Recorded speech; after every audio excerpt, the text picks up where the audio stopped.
কাজল টানা বাদামি চোখ, শ্যামলা গায়ের রং, ঠোঁট রঙিন। এই মুহূর্তে নেট দুনিয়ায় ভাইরাল এই কন্যা। নাম মোনালিসা।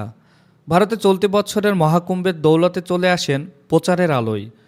সাধুসন্ত নাগা সন্ন্যাসী দর্শনের পাশাপাশি নিজের পরিচিতি তৈরি করে ফেলেছেন এই তরুণী।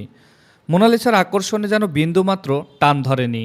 সামাজিক যোগাযোগ মাধ্যমে এখন শুধুই মোনালিসা। এই খ্যাতির বিড়ম্বনায় নাকি মালা বিক্রি হচ্ছিল না, তাই মেলা ছেড়ে চলে গেছেন তিনি। ভারতীয় গণমাধ্যম বলছে, বলিউড থেকে প্রস্তাব পেয়েছেন এই ভাইরাল গার্ল তকমা পাওয়া মোনালিসা। এছাড়া শোনা গেছে মোনালিসা নাকি দক্ষিণ বিনোদন দুনিয়া থেকেও ডাক পেয়েছেন, যদিও সবটাই মৌখিক। শুধু তাই নয়, তার সৌন্দর্যের কাছে নাকি হার মেনে যান সাইফ আলী খানের কন্যা সারা আলী খানও।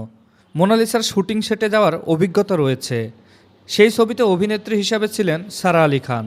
পর্দায় সারা, নেপথ্যে মোনালিসা। কিন্তু তার সৌন্দর্যের কাছে নাকি ফিকে পড়ে যাচ্ছিলেন সারা। শেষমেশ নায়িকার জন্য মোনালিসার রূপটান মুছে দেন পরিচালক।